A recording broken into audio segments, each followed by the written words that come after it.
1392년 여름, 압록강 위화도에서 역사적인 순간이 펼쳐집니다. 오만 대군이 적을 향해 나아가지 않고 말머리를 돌렸습니다. 그들의 목표는 적이 아닌 자국의 수도 개경이었습니다. 500년을 이어갈 새 왕조의 시작은 배신으로 점철되어 있었습니다. 형제가 형제를 죽이고 조카가 왕좌를 찬탈했습니다. 하지만 조선 전반기 찬란한 조선 문화가 전반기 꽃피어났습니다. 20년의 파노라마. 세계 조선 최고의 전반기 문자가 20년의 창제되었고 파노라마. 과학과 예술의 전성기가 도래했습니다. 그리고 그 모든 것을 집어삼킬 듯한 7년간의 전쟁이 나라를 뒤흔들었습니다. 건국부터 임진왜란까지 조선 전반기 200년의 파노라마가 지금 펼쳐집니다. 제1장 태조 이성계 혁명의 칼날. 1438년 고려는 멸망의 길을 걷고 있었습니다. 원나라 간섭기가 끝난 후 권력의 공백이 생겼고 새로 등장한 명나라는 고려를 압박했습니다. 1361년 홍건적이 개경을 점령하는 치욕을 겪었고 북방에서는 여진족이 끊임없이 국경을 침범했습니다. 권문세족들은 농장을 확대하며 백성을 수탈했고 왕권은 완전히 붕괴된 상태였습니다. 이런 혼란 속에서 한 무장이 떠올랐습니다. 동북면 출신의 이성계였습니다. 이성계는 홍건적을 격퇴하는 선봉에 섰고 여진족 토벌에서 혁혁한 전공을 세웠습니다. 그는 단 한 번도 패배하지 않는 무패 신화를 구축하며 고려 최고의 장수로 등극했습니다. 1388년 명나라가 천령 이북 땅을 자신들의 영토라고 주장하자 고려 조정은 발칵 뒤집혔습니다. 최고 실권자 최영은 강경하게 대응하며 요동정벌을 설정했습니다. 하지만 이성계는 반대했습니다. 이성계는 4가지 이유를 들어 출병을 반대했습니다. 작은 나라가 큰 나라를 공격할 수 없고 여름철에 군사를 일으킬 수 없으며 장마철에 강을 건널 수 없고 군량 보급이 불가능하다는 것이었습니다. 하지만 최영은 듣지 않았습니다. 5월 이성계가 이끄는 군대는 압록강변 위화도에 도착했습니다. 강물은 범람했고 군량은 떨어지며 병사들은 지쳐갔습니다. 이성계는 마침내 결단을 내렸습니다. 5월 22일 회군 명령이 떨어졌습니다. 군대는 개경으로 향했습니다. 이것은 쿠데타였습니다. 수도에 도착한 이성계는 최영을 체포했습니다. 황금보기를 돌같이 하라는 청렴의 상중이었던 늙은 장군은 하포로 유배되어 그곳에서 생을 마감했습니다. 이성계에게는 강력한 동맹이 있었습니다. 급진적 유학자 정도전이었습니다. 정도전은 역성혁명론을 제시하며 새 왕조의 설계도를 그렸습니다. 그는 민본 사상을 강조하며 이성계에게 명분을 제공했습니다. 1392년 7월 17일 58세의 이성계는 왕위에 올랐습니다. 국호는 조선이었고 유교를 국가 이념으로 삼았습니다. 명나라와는 4대 외교를 펼치기로 결정했습니다. 1394년 한양 천도가 완료되었습니다. 정도전이 총괄한 도성 설계는 그의 이상이 담긴 걸작이었습니다. 경복궁을 건축하고 정전의 이름을 근정전이라 지었습니다. 근면이 정사를 돌본다는 뜻이었습니다. 육조거리를 배치하고 4대문을 세웠습니다. 흥인지문, 도니문, 숭례문, 숙정문이 그것입니다. 심지어 피맛골이라 불리는 좁은 골목까지 설계했습니다. 백성들이 양반의 행차를 피해 다닐 수 있도록 만든 우회로였습니다. 민본 사상의 구현이었습니다. 조선은 4대 교린의 외교, 농본주의 경제, 숭요 억불의 문화정책으로 건국 이념을 확립했습니다. 구체제와의 단절을 선언하고 새로운 질서를 정착시켜 나갔습니다. 제2장 태종 이방원 피로 쓴 세상 중심 왕권. 정치가 조선의 태조의 5째 아들 이방원은 평범한 왕자가 아니었습니다. 1383년 22살의 나이에 과거에 급제한 수제였습니다. 조선 왕조 500년 역사를 통틀어 과거 급제 출신 왕은 그가 유일합니다. 이방원은 위화도 회군을 적극 지지했고 조선 건국의 핵심 공신이었습니다. 하지만 태조는 그를 세자로 책봉하지 않았습니다. 정실 한 10여 일찍 세상을 떠난 후 태조는 계비 신덕왕후 강씨를 깊이 사랑했고 그녀가 낳은 막내 아들 방석을 세자로 삼았습니다. 문제는 정도전이었습니다. 정도전은 재상 중심 정치를 꿈꿨습니다. 왕은 상징이고 실질적 권력은 능력 있는 재상들이 가져야 한다는 것이었습니다. 그는 어린 방석을 세자로 세우고 왕자들의 사병을 혁파하려 했습니다. 이방원에게 이것은 선전포고나 다름없었습니다. 1398년 8월 26일 밤 이방원은 움직였습니다. 그의 사병들이 정도전의 저택을 급습했고 조선 건국의 1등 공신은 그렇게 설계되었습니다. 남원과 신 홍효생 등 정도전 일파도 모두 제거되었습니다. 한야성이 왕급 그리고 보좌입니다. 어린 세자 방석과 전투들을 그의 형 방번도 재상 죽임을 중심 정치가 당했습니다. 조선의 근간. 한양의 밤은 지문 피로 이제 6조 물들었습니다. 직계제를 실시하노라. 태조 외척의 간섭을 이성계는 용납할 수 없다. 무너졌습니다. 사랑하는 아내는 이미 2년 전 지문 이제 세상을 6조 떠났고 직계제를 실시하노라. 이제 두 아들마저 외척의 간섭을 잃었습니다. 용납할 수 없다. 그것도 다른 아들의 손에. 지문 이제 분노한 6조 직계제를 태조는 실시하노라. 둘째 아들 방과에게 외척의 간섭을 왕위를 용납할 수 물려주고 없다. 함흥으로 떠나버렸습니다. 새 왕 지문 이제 정종은 6조 아버지를 직계제를 모셔오기 실시하노라. 위해 사신을 외척의 보냈지만 간섭을 용납할 수 태조는 없다. 보내는 사신마다 죽여버렸습니다. 지문 이제 함흥 6조 차사라는 직계제를 말은 실시하노라. 여기서 유래했습니다. 외척의 간섭을 용납할 한 수 번 없다. 가면 돌아오지 못한다는 뜻입니다. 지문 결국 이제 6조 태조의 마음을 직계제를 돌린 실시하노라. 것은 외척의 무학대사였습니다. 간섭을 용납할 수 없다. 하지만 태조는 끝내 이방원을 용서하지 지문 이제 않았습니다. 6조 직계제를 실시하노라. 1400년 외척의 간섭을 또다시 용납할 수 왕자들 없다. 간의 유혈 사태가 벌어졌습니다. 제2차 왕자의 제발 난이었습니다. 그거를 용서사. 이번에는 왕이는 이방원과 왕이다, 왕의 그의 법이다. 형 방간 사이의 싸움이었습니다. 박포가 방간을 제발 부추겼지만 그거를 용서사. 승리는 왕이는 이방원의 왕이다, 왕의 몫이었습니다. 1400년 12월 34살의 제발 이방원은 그거를 조선 용서사. 제3대 왕 왕이다, 왕의 태종으로 법이다. 즉위했습니다. 그는 냉혹했습니다. 왕권을 제발 위협하는 그거를 모든 용서사. 것을 왕이는 제거했습니다. 왕이다, 왕의 법이다. 천암 민무구와 민무지를 죽였고 자신의 장인 제발 민재까지 그거를 죽였습니다. 과인은 왕이다, 부인 왕의 법이다. 원경왕후는 친정아버지와 오빠들을 모두 잃었지만 태종은 제발 그거를 흔들리지 용서사. 않았습니다. 과인은 왕권을 이 위해서라면 학문이야말로 나라의 누구든 제거한다는 것이 그의 철학이었습니다. 하지만 태종은 단순한 폭군이 이 아니었습니다. 학문이야말로 나라의 그는 근본이다. 조선 역사상 가장 강력한 개혁군주였습니다. 폐쇄자 사병을 완전히 이 혁파하고 학문이야말로 나라의 군사권을 근본이다. 국왕에게 집중시켰습니다. 6조 직계제를 실시해 의정부를 거치지 이 않고 학문이야말로 왕이 나라의 직접 근본이요. 6조를 통솔하도록 했습니다. 사관원을 사간원을 독립시켜 문화부를 폐지하고 이 학문이야말로 언관들의 나라의 직속 근본이요. 상관을 왕으로 만들었습니다. 그는 직원하는 신하들을 주변에 많이 이 두었고 학문이야말로 유배를 나라의 보냈다가도 근본이요. 다시 복직시키며 충신을 선별했습니다. 호패법을 실시해 양령을 폐쇄자시킨다. 16세 이상 남자에게 신분증 짐은 유대를 상황이 되어 병권을 쥐고 의무화했고 아들의 뒤를 백성을 봐주겠노라. 파악하여 조세징수를 양령을 효율화했습니다. 폐쇄자시킨다.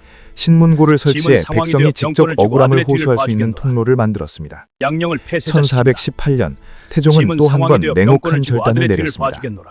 장남 양녕대군을 양령을 폐쇄자시킨다. 폐쇄자시키고 셋째 아들 짐은 상황이 되어 충녕대군을 병권을 세자로 쥐고 삼은 아들의 뒤를 것입니다. 봐주겠노라. 양녕은 여색에 양령을 탐닉하며 폐쇄자시킨다. 방탕했고 충녕은 짐은 학문에 상황이 되어 뛰어났습니다. 병권을 아들의 뒤를 태종은 봐주겠노라. 사적인 정을 버리고 국가를 양령을 위한 선택을 폐쇄자시킨다. 했습니다. 그리고 스스로 짐은 상황이 왕위에서 되어 병- 물러났습니다. 아들의 뒤를 봐주겠노라. 조선 임금 중 유일하게 자발적으로 폐쇄자시킨다. 선의한 왕이었습니다. 짐은 하지만 상황이 되어 병권만큼은 아들의 계속 뒤를 쥐고 봐주겠노라. 있었습니다.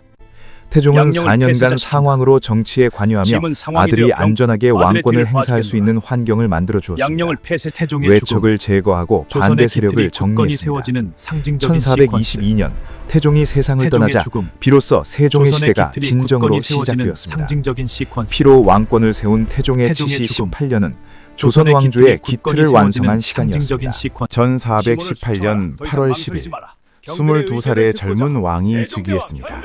세종 이도였습니다. 하지만 실권은 여전히 상왕 태종이 쥐고 있었습니다. 태종은 아들을 믿었지만 동시에 철저히 준비시키고 싶었습니다. 태종은 세종의 장인 시몬을 비롯한 외척들을 제거했습니다. 왕권에 도전할 수 있는 모든 요소를 없앴습니다. 1422년 태종이 세상을 떠나자 세종의 시대가 본격적으로 시작되었습니다. 세종은 아버지와 달랐습니다. 태종이 칼로 다스렸다면 세종은 지혜로 다스렸습니다. 태종이 6조 직계제로 신하들을 견제했다면 세종은 의정부 서사제를 부활시켜 신하들과 협력했습니다. 함께 다스리는 정치, 그것이 세종의 방식이었습니다. 세종은 집현전을 운영하며 젊은 학자들을 등용했습니다. 학문 연구를 지원하고 정책 자문을 받았습니다. 집현전은 인재 양성소이자 정책 연구소였습니다. 1443년 세종은 역사를 바꾼 결정을 내렸습니다. 훈민정음 창제였습니다. 나라 말이 중국과 달라 한자로는 제 뜻을 표현할 수 없다. 이를 불쌍히 여겨 28글자를 새로 만드니 사람마다 쉽게 익혀 날마다 쓰기 편하게 하고자 할 따름이다. 세종대왕 어제 서문의 이 문장은 한 군주의 위대함을 보여줍니다. 하지만 반대가 만만치 않았습니다. 집현전 부제학 최만리를 비롯한 신하들이 상소를 올렸습니다. 중국을 섬기는데 어찌 독자적 문자를 만듭니까? 오랑캐나 하는 짓입니다. 세종의 대답은 단호했습니다. 네가 어찌 소리의 이치를 알겠느냐? 내가 만든 글자는 모두 옛 글자를 바탕으로 했으니 자의로 만든 것이 아니다. 1446년 훈민정음이 정식으로 반포되었습니다. 세계에서 가장 과학적인 문자, 만든 사람과 시기가 명확한 유일한 문자, 그리고 가장 배우기 쉬운 문자였습니다. 세종은 용비어천가와 석보상절을 간행해 보급에 힘썼습니다. 세종의 업적은 여기서 끝나지 않았습니다. 장영실을 등용했습니다.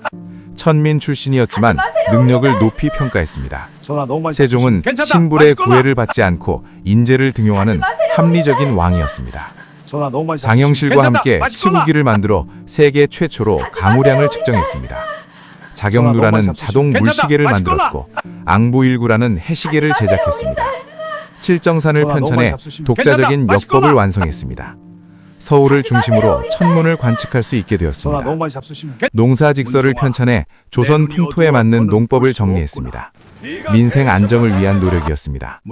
북방의 4군 육진을 개척해 영토를 최대 확장했습니다. 1419년 대마도를 정벌해 왜구를 응징했습니다. 공법을 실시해 전세를 개혁했습니다. 풍년과 흉년, 토지 등급을 고려해 차등적으로 세금을 걷었습니다. 이를 위해 여론조사까지 실시했습니다. 백성의 의견을 직접 수렴한 것입니다. 박연을 등용해 궁중음악을 정비했습니다. 정간보를 창안하고 아악을 정리했습니다. 하지만 명나라와의 4대 외교는 피할 수 없었습니다. 태종과 세종 집권기에만 공식적으로 114명의 궁녀가 명으로 끌려갔습니다. 이들은 궁녀, 무수리, 요리사, 무희로 일했습니다. 궁녀 후보자들은 선정되는 것을 피하려고 자신의 얼굴에 상처를 내거나 뜸으로 헐게하거나 승려가 되기도 했습니다. 명으로 건너가면 순장을 당하거나 살아서 돌아오기 힘들었기 때문입니다. 세종은 전쟁을 피하고 백성을 지키기 위해 명의 요구를 받아들였습니다. 평화를 유지하는 것이 최우선이었습니다. 하지만 세종도 인간이었습니다. 실록을 보면 세종은 고기를 무척 좋아했습니다. 신하들이 건강을 걱정해 고기를 줄이라 간언하면 알겠다고 하면서도 계속 먹었습니다. 당뇨병, 안질증, 풍증 등 온갖 병에 시달렸습니다. 특히 말년에는 눈이 거의 보이지 않아 아들 문종이 대리청정을 했습니다. 그럼에도 세종은 끝까지 공부하고 연구하고 백성을 생각했습니다. 1450년 2월 17일 세종대왕이 승허하셨습니다. 향년 54세, 자위 32년이었습니다. 조선이 낳은 최고의 성군이자 한국사가 낳은 가장 위대한 군주가 세상을 떠났습니다. 백성들은 통곡했고 신하들은 슬퍼했습니다. 하지만 세종이 만든 유산은 영원히 남았습니다. 제4장 문종, 준비된 왕의 짧은 치세. 1450년 세종의 뒤를 이어 장남 문종이 즉위했습니다. 문종, 이향은 준비된 왕이었습니다. 37살의 나이로 즉위했지만 그는 이미 30년간 세자로서 왕위를 준비해왔습니다. 세종의 병이 깊어지자 8년간 대리청정을 했던 문종은 정치를 잘 알았고 학문도 깊었으며 군사에도 능했습니다. 그는 신기전을 완성했고 치구기도 개발했습니다. 역사와 병법을 정리하며 나라를 위해 헌신했습니다. 세종 치세 말기의 업적은 사실상 문종의 업적이라고 할 수 있었습니다. 세종은 안심하고 왕위를 물려줄 수 있었습니다. 하지만 운명은 잔인했습니다. 문종은 아내복이 없었습니다. 첫째 부인 휘빈 김씨는 남편의 사랑을 얻기 위해 주술을 썼다가 발각되어 폐위되었습니다. 둘째 부인 순빈 봉씨는 폭력적인 기질에 궁녀와 동성애를 나눈 것이 발각되어 폐위되었습니다. 셋째 부인은 후궁 권씨였습니다. 권씨와 문종 사이에는 일남일녀가 태어났습니다. 아들이 단종이었고 딸이 경혜공주였습니다. 하지만 권씨는 1441년 산후병으로 세상을 떠났습니다. 불과 24세였습니다. 문종은 충격을 받았고 그 이후 더 이상 정실 부인을 두지 않았습니다. 조선 임금 중 최초로 재위기간에 부인이 없는 왕이 되었습니다. 문종의 건강은 급격히 악화되었습니다. 1446년 어머니 소헌왕후가 죽고 3년상을 치른 지 1년 만에 아버지 세종이 승하하자 또다시 고된 3년상을 치러야 했습니다. 연이은 3년상에 풍채 좋던 문종도 버틸 수 없었습니다. 문종은 병석에 누워 걱정이 많았습니다. 주위에 세력이 강한 형제들이 많았기 때문입니다. 특히 바로 아래 동생인 수양대군이 가장 걱정되었습니다. 수양대군은 할아버지 태종을 닮아 용맹하고 똑똑했습니다. 문무를 겸비한 왕자인 수양대군은 어린 단종에게 충분히 위협적인 인물이었습니다. 또한 그 아래 동생인 안평대군도 인기가 많고 야심이 컸습니다. 세종은 문종 외에 다른 형제들에게도 정치적 입지를 다질 기회를 주었는데 이것이 불행의 씨앗이 되었습니다. 문종은 승하하기 전에 3명의 신하를 불렀습니다. 영의정 황보인, 좌의정 김종서, 우의정 정분이었습니다. 나는 더 이상 가망이 없는 것 같소. 다만 내 아들이 이제 겨우 12세니 왕노릇을 잘 할 수 있을지 걱정이 많소. 홀로 남겨진 단종을 그대들이 잘 지켜주시오. 문종은 세 신하에게 최고의 관직을 내리며 자신이 떠난 후에도 어린 아들을 지켜달라고 부탁했습니다. 이렇게 임금의 마지막 유언을 받드는 대신을 고명대신이라고 부릅니다. 문종은 즉위 2년을 조금 넘긴 1452년 5월 39살의 나이로 급서했습니다. 준비된 왕이었지만 너무 짧은 재위였습니다. 그리고 남겨진 것은 12살 어린 왕 단종이었습니다. 제5장 단종 비극의 어린 왕 1452년 5월 단종이 즉위했습니다. 이름은 홍위, 나이는 12살이었습니다. 단종은 평생 외롭고 불행한 삶을 살았습니다. 태어나자마자 어머니를 잃었고 12세에 아버지마저 잃었습니다. 어린 나이에 왕위까지 물려받게 되었으니 이는 새로운 불행의 시작이었습니다. 단종은 세종의 업적을 이어받아 고려사와 고려사저료를 완성했고 동국정운도 편찬했습니다. 어린 나이치고는 훌륭했습니다. 하지만 문제는 권력의 공백이었습니다. 문종이 죽기 전 뽑아놓은 고명 대신들에게 사람들은 출세하기 위해 줄을 서기 시작했습니다.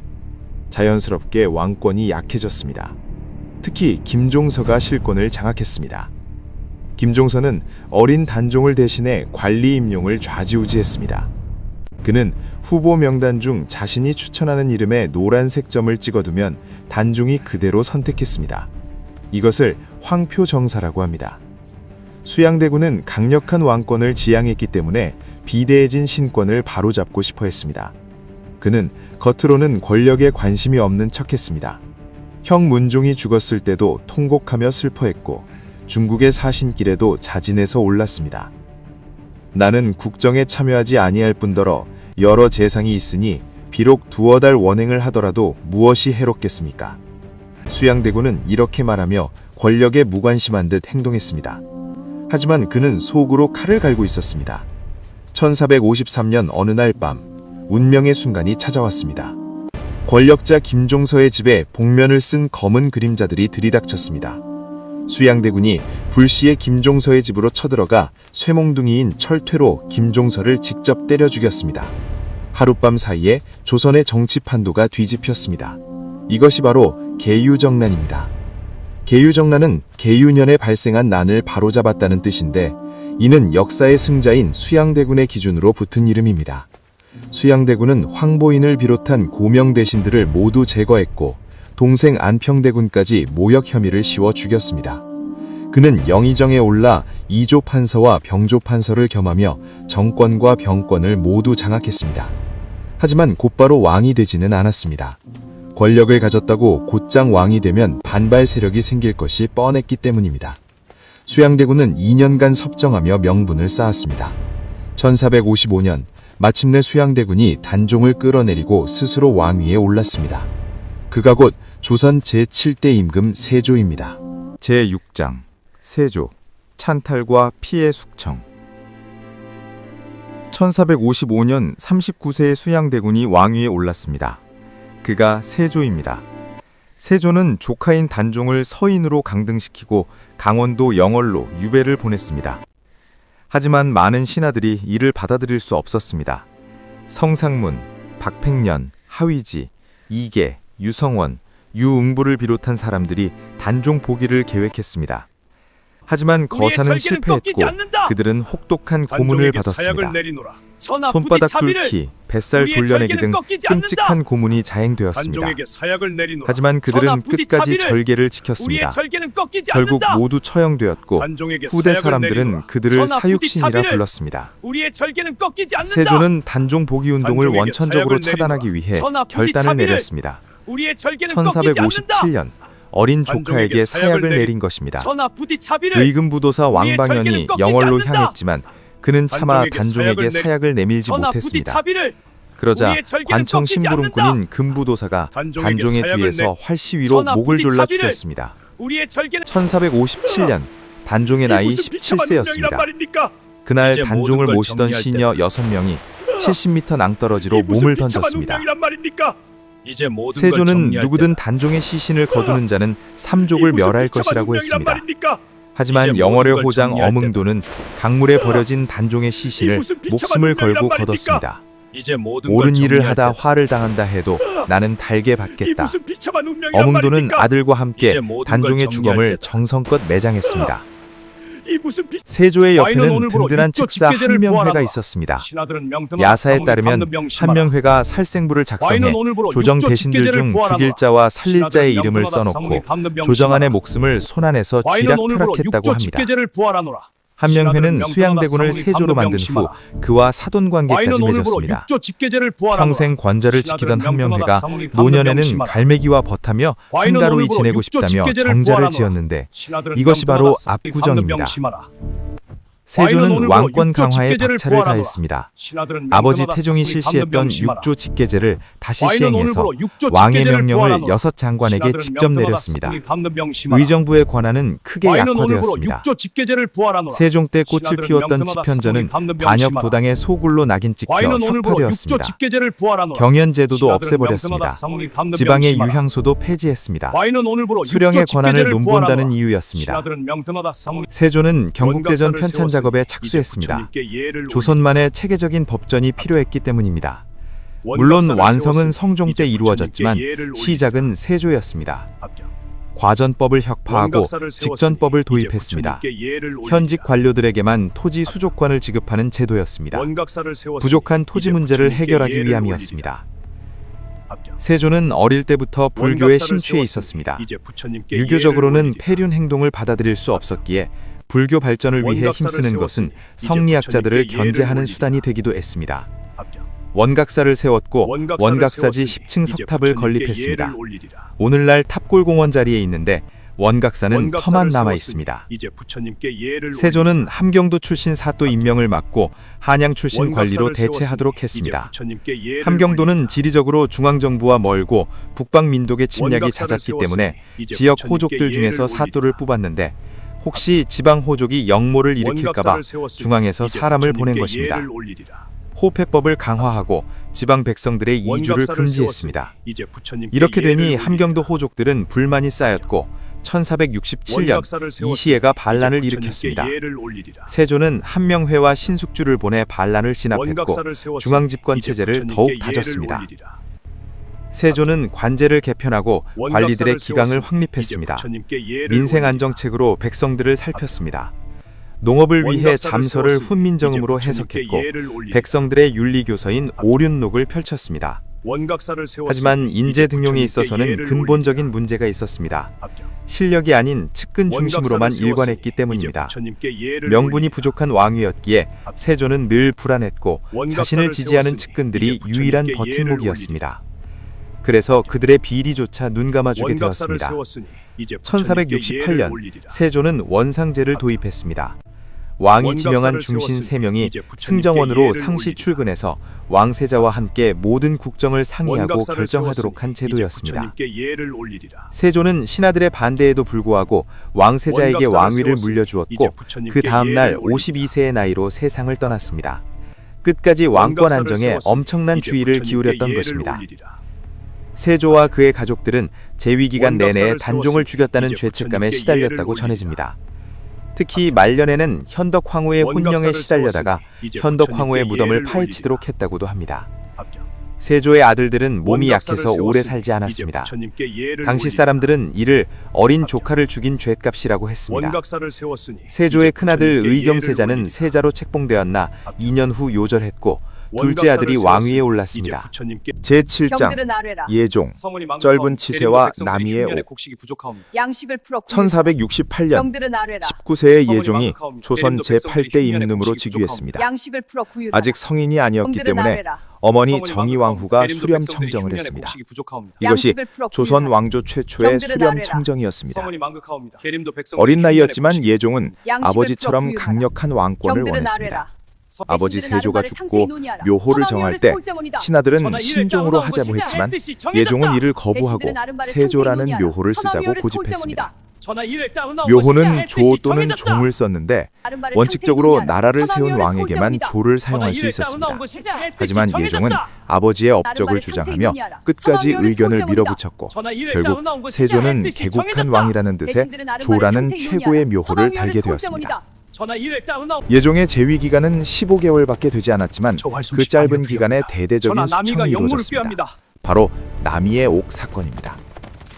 남이는 태종의 넷째 딸 정선공주의 손자로 집안도 좋고 실력도 출중했습니다. 16세에 과거에 급제하고 26세에 1등 공신이 되어 27세의 젊은 나이에 병조 판서까지 올랐습니다. 남이는 세조 때 이시애의 난을 진압한 공으로 승승장구했지만 주변의 시기를 받고 있었습니다. 세조가 죽고 나니 한명회와 신숙주는 노골적으로 남이를 견제하며 그에게 병조 판서를 할 능력이 없다고 비판했습니다. 예종 역시 세조 때 큰 신임을 얻고 벼락 출세한 남이가 왕권을 위협할 만한 위험 인물이라고 여겼습니다. 그래서 곧장 남이를 해임시켜버렸습니다. 세조 때 남이와 함께 공을 세웠던 유자광도 남이를 시기하고 있었습니다. 어느 날 밤하늘에 혜성이 나타나자 누군가가 혜성은 묵은 것을 없애고 새 것이 오려는 징조라고 말했습니다. 이때다 싶었던 유자광이 예종에게 남이가 영모를 꾀하려 한다고 고변했습니다. 남이는 혹독한 고문을 받았습니다. 초반에는 완강하게 부인했지만 병조 판서에서 해임된 것에 대한 불만과 한명회 등 대신들을 비난한 사실이 밝혀지자 영모죄는 기정사실이 되었습니다. 남이는 끔찍한 방법으로 사형에 처해졌습니다. 남이를 고발한 유자광은 공신에 책봉되었고 남이의 옥 사건으로 신세력들이 제거되고 다시 한명회를 비롯한 구공신들의 시대가 도래했습니다. 예종은 이런 신하들의 세력 다툼 속에서도 지지부진했던 경국대전 편찬 작업을 강행했습니다. 세조 때부터 시작된 경국대전 편찬 작업은 예종 때 비로소 완성되었습니다. 예종은 내년 1월 1일부터 경국대전을 반포하라고 지시했지만 그해 11월 20살의 나이에 갑자기 세상을 떠났습니다. 너무 갑자기 죽은 탓에 궁궐은 혼란에 휩싸였습니다. 예종에게는 어린 아들이 있었습니다. 11살 세자 시절 첫째 부인 장순황후 한씨와 혼인했고 12살의 아들 인성대군을 얻었습니다. 역대 조선 군주 중 최연소 아버지였습니다. 하지만 장순황후는 산후병으로 사망하고 아들도 3살에 죽었습니다. 두 번째 부인 안순황후에게서 아들 제한대군을 얻었지만 예종이 죽었을 때 제한대군은 고작 4살이었습니다. 그래서 먼저 세상을 뜬 의경세자의 두 아들이 물망에 올랐습니다. 큰아들 월산군이 왕위에 오르는 것이 마땅해 보였나 대비인 정의왕후는 첫째가 건강이 좋지 않다는 이유로 동생 자을산군을 왕위에 앉혔습니다. 예종이 죽은 그날 오후 급히 궁궐로 불려온 자을산군이 곧장 왕위에 올랐습니다. 그가 조선 제9대 임금 성종입니다. 제8장 성종 조선 체제의 완성 1469년 13세의 자을산군이 왕위에 올랐습니다. 그가 성종입니다. 어린 나이에 즉위한 그는 20세가 될 때까지 할머니 정의왕후의 섭정을 받았습니다. 성종은 모든 기초를 완성시켰다는 의미에서 성종이라는 묘호를 얻을 만큼 조선 건국기의 최고 태평성대를 열어갔습니다. 어린 성종은 할머니의 보필 아래 제2의 세종대왕을 목표로 유학공부를 열심히 했습니다. 6촌 이내의 결혼을 금지하고 불교식 화장품 습을 없앴으며 사대부와 평민의 제사에 차별을 두었습니다. 삼강 행실도를 의무적으로 강습하게 하는 등 유교 문화를 강화했습니다. 정의왕후의 수렴 청정이 끝나고 성종이 친정을 장악하면서 조정의 분위기가 급격히 변했습니다. 성종은 원로 대신들이 참여하던 원상제도를 없애서 왕명 출납과 서무 결재권을 되찾았습니다. 성종은 할아버지 세조가 없앤 것들을 다시 부활시켰습니다. 경연제도를 재개했고 성종은 제위 25년 동안 무려 9,229회나 경연에 참여했습니다. 홍문관을 설치해 대통령 자문기구이자 조정 집단으로 만들었습니다. 독사당도 설치하고 젊은 관료들에게 휴가를 주어 독서와 저술에 집중할 수 있도록 했습니다.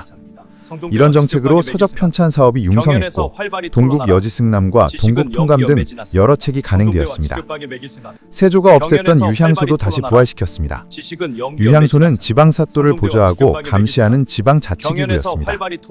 중앙으로 진출한 세력가들이 유향소를 통해 지방에서도 주도권을 잡을 수 있다고 판단했기 때문입니다. 성종 시절의 신진 세력은 살인파였습니다. 원래 집권 세력은 훈구파였는데 훈구파는 세조시대 공신들이 중심이 된 세력이었습니다. 성종은 훈구파에만 힘이 쏠리지 않도록 지방에서 성리학을 연구하던 살인파를 등용했습니다. 특히 살인파의 거두 김종직의 학식과 문장이 뛰어난 것을 알고 있던 성종은 수렴청정에서 벗어난 후 그를 중앙에 불러들였습니다. 중앙정계에 진출한 김종직 등 성리학자들은 언론 3사를 꿰고서 훈구파를 격렬하게 비판했습니다. 그 결과 두 세력의 힘이 균형을 이루게 되었고 그 사이에서 성종은 왕권을 굳건히 다져갔습니다. 조선 중기 정계의 가장 큰 변화는 중앙정계에 살인파가 진출한 일이었습니다. 성종은 음악으로 백성을 교화시키려 했습니다. 그 결과 악학괴범이라는 음악 백과사전을 만들었습니다. 성종의 업적 중 가장 중요한 것은 경국대전의 완성이었습니다. 세조 때부터 만들어진 경국대전이 손자 성종 때 완성되어 반포되었습니다. 경국대전은 중국의 영향을 받지 않은 우리만의 고유법전이었습니다. 이것의 완성으로 조선은 법에 기반한 체계적인 국가제도를 갖출 수 있었습니다. 성종은 북방의 야인들을 완전히 소탕해서 변방까지 안정시켰습니다. 그 결과 조선 왕조의 전반적인 체제를 완성시켰고 백성들은 건국기에 가장 태평성대한 세월을 맞았습니다. 하지만 이런 태평성대의 이면에서 사회적 퇴폐 풍조가 생겨났습니다. 성종이 후기에 들어 유흥에 빠지고 이것이 확산되면서 사회 전반에 유흥을 즐기는 분위기가 만연했습니다. 성종에게는 9명의 후궁이 있었습니다. 그 중에서도 가장 문제가 된 것은 패비 윤씨였습니다. 윤씨는 처음에 예의 바르고 검소해서 성종의 어머니 소혜왕후의 예쁨을 받았습니다. 윤씨는 성종의 아이를 낳았는데 이 아이가 바로 연산군입니다. 이렇게 중전의 자리를 차지했습니다. 하지만 중전이 된 윤씨가 본색을 드러냈습니다.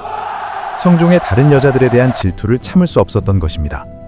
윤씨는 성종이 총애하는 후궁들을 죽이겠다며 독을 갖고 다니다가 발각되었으나 성종의 선처로 무마되었습니다. 야사에 따르면 성종이 규방에 자꾸 출입한다며 왕의 얼굴에 활 퀴어버린 사건도 전해집니다. 왕의 얼굴에 논통 자국이 나니 성종과 인수대비가 크게 분노했습니다. 그래서 중전이 된 지 3년 만인 1479년 윤씨는 패서인이 되었습니다. 조정에서는 패비 윤씨가 백성처럼 살게 하면 안 된다는 상소가 이어졌고 성종도 동정심을 가졌습니다. 하지만 인수대비가 뒤에서 상황을 조종했습니다. 신하들은 패비 윤씨가 전혀 반성하지 않는다는 허위 보고를 놀렸고 성종은 결국 1482년 그녀에게 사약을 내렸습니다. 사사한 이후 패비 윤씨는 묘비조차 세우지 못하고 동대문 밖에 버려지다시피 했습니다. 이때 윤씨의 아들 연산의 나이는 고작 6살이었습니다. 연산은 새로 들어온 중전이 자신의 어머니인 줄 알고 자랐습니다. 이 패비 윤씨 사건이 훗날 조선을 뒤흔든 살생극의 원인이 될 줄 누가 알았을까요? 1494년 38세의 생을 마감한 성종을 뒤를 이어 19세 왕세자가 왕위에 올랐습니다. 그가 바로 조선 10대 임금 연산군입니다. 제9장 연산군 폭군의 탄생. 연산군은 조선 역사상 손에 꼽히는 악행과 사륙을 저지른 임금입니다. 우리는 연산군을 폭군이라고 부릅니다. 그가 폭군이 된 것은 고독한 어린 시절에서 출발한 것일지도 모릅니다. 연산의 할머니 인수대비는 본인 손으로 쫓아낸 며느리의 아들을 혹독하게 대하고 다른 손자와 차별했습니다. 게다가 연산은 친어머니가 아니었던 새 왕후를 별로 따르지 않았습니다. 연산은 이렇게 가슴에 응원이를 안고 성장했습니다. 그는 어릴 때부터 학문을 싫어하고 독단적인 면을 보였습니다. 야사 중에는 아버지 성종이 아끼던 사슴을 활로 쏴 이게 죽였다는 사실이란 이야기가 말인가? 전해지기도 합니다. 암행어사를 파견하. 그의 내면에 있던 광폭한 성격이 왕이 된 후 본격적으로 이게 사실이란 표출되었습니다. 말인가? 그는 암행어사를 자신을 비판하는 파견하. 사람을 단 한 명도 곁에 두지 않는 전형적인 독재 이게 군주로 사실이란 군림했습니다. 말인가? 암행어사를 많은 이들이 파견하. 친어머니가 사약을 받은 것을 알게 된 후로 연산군이 갑자기 이게 사실이란 미쳤다고 말인가? 생각하는데 암행어사를 사실 연산은 파견하. 즉위 초부터 어머니의 사건을 알게 됩니다. 즉위 초기에 이게 무슨 아버지 문서입니까? 성종의 묘지문을 김종직의 보면서 시날 잡혀 어머니의 찍자! 이야기를 듣게 되었기 때문입니다. 친어머니의 존재를 이게 알게 무슨 된 문서입니까? 연산이었지만 김종직의 일단 시날 복수의 잡혀 찍자! 칼날은 마음속 깊숙이 숨겨두었습니다. 적어도 즉위 이게 무슨 초기의 문서입니까? 연산군은 폭군이 김종직의 시날 아니었습니다. 잡혀 찍자! 이때는 그래도 성종 때의 평화로운 분위기가 이어졌고 이 무슨 인재가 문서입니까? 넘쳐나 사회 질서가 김종직의 시날 유지되고 잡혀 있었습니다. 찍자!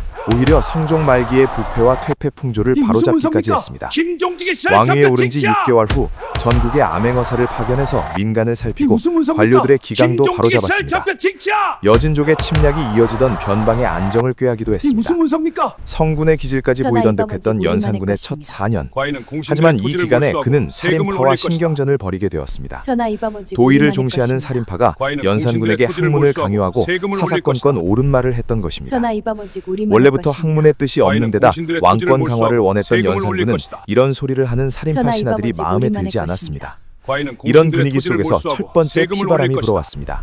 전하 이방원직 1498년 우리만의 무오년 것입니다. 이른바 과인은 공신들의 토지를 무오사화입니다. 몰수하고 세금을 올릴 조선시대에는 것이다. 총 4번의 사화가 일어났는데 이방원직 우리만의 사화는 것입니다. 조선 신진 세력인 과인은 공신들의 살인파가 토지를 몰수하고 보수 세력 세금을 훈구파에 올릴 의해 것이다. 목숨을 잃은 사건을 전하 말합니다. 이방원직 우리만의 무오사화는 것입니다. 사초 때문에 과인은 공신들의 터졌습니다. 토지를 몰수하고 사초는 세금을 실록을 올릴 것이다. 만들기 위해 쓰이는 역사 전하 기록인데 이방원직 우리만의 사초 중에서도 것입니다. 살인파 과인은 대표 공신들의 김종직이 토지를 쓴 몰수하고 조의제문이 세금을 올릴 문제가 것이다. 되었습니다.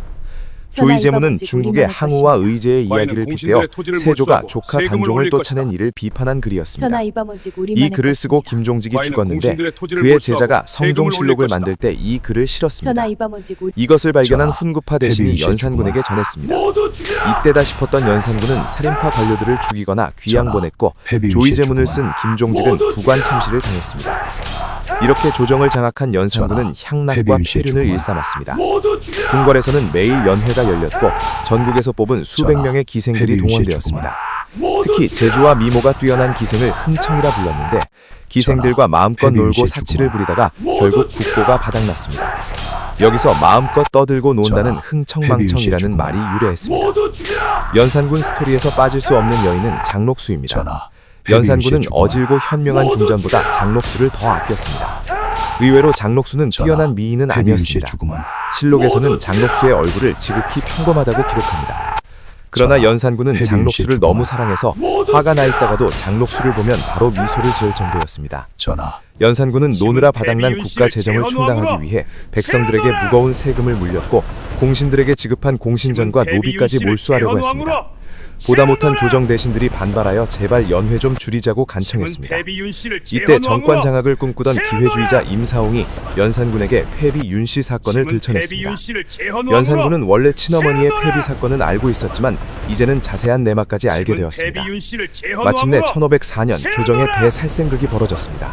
이것이 갑자년에 일어난 갑자사화입니다. 연산군은 어머니의 죽음 당시 언론 활동을 했던 살인파 학자들을 죽여나갔습니다. 어머니의 죽음에 앞장섰던 두 후궁, 즉 그의 의붓 어머니들을 궁중뜰에서 직접 참했고 어머니를 죽음으로 몰아넣은 할머니 인수대비를 머리로 들이받아 죽게 만들었습니다. 연산군은 손에 피를 묻혀가면서 어머니를 재헌 왕후로 추승했습니다. 이렇게 폐비 윤씨는 잠깐이나마 왕후의 이름을 가졌습니다. 7개월 동안 관련자를 모조리 죽이고 모든 권력을 손에 준 연산군은 경연이나 사간원, 홍문관 등을 없애버리고 상소나 여론과 관련된 제도를 죄다 철폐했습니다. 학문을 연구하는 성균관의 대성전을 동물 사냥을 위한 동물원으로 바꿔버렸습니다. 폭주하는 연산군의 행보를 더 이상 참을 수 없게 된 신하들이 1506년 군사를 일으켜 연산군을 폐위시키고 성종의 둘째 아들 진성대군을 왕으로 옹립했습니다. 결국 강화도로 유배된 연산군은 2개월 후 31살의 나이로 숨을 거뒀습니다. 그의 마지막 유언은 뜻밖의 유언이었습니다. 신씨를 보고 싶다. 평소 장록수를 그렇게 예뻐하더니 모든 것을 잃은 후에야 조광지차를 그리워한 것이었습니다. 미친 듯이 폭주하던 연산군은 결국 조선 왕조 최초로 신하들에게 쫓겨난 임금이 되었습니다.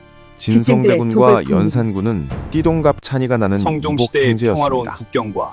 진성대군은 7살의 연산군이 임금이 되었고 연산군에게 아들까지 있었으니 사실상 지생들의 왕위 독을 계승과는 품는 관련이 없었습니다.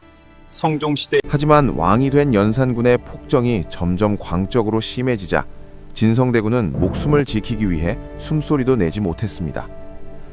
반정이 일어나 연산군이 쫓겨나자 19세의 왕자 진성대군이 하루아침에 왕으로 즉위했습니다.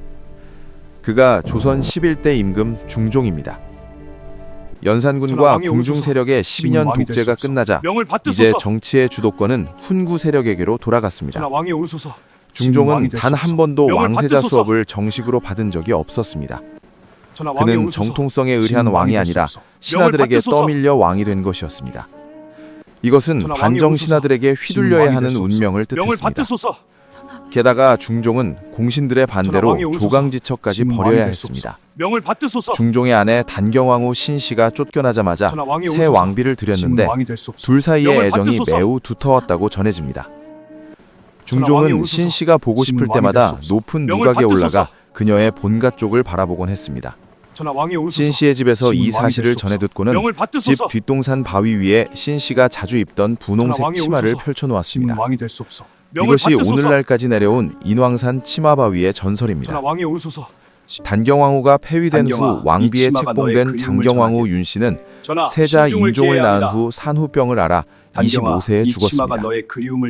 중종이 등극한 뒤 연산군의 패정으로 혼란해진 나라의 기강을 바로잡고 정치 수준을 끌어올리려고 노력했습니다.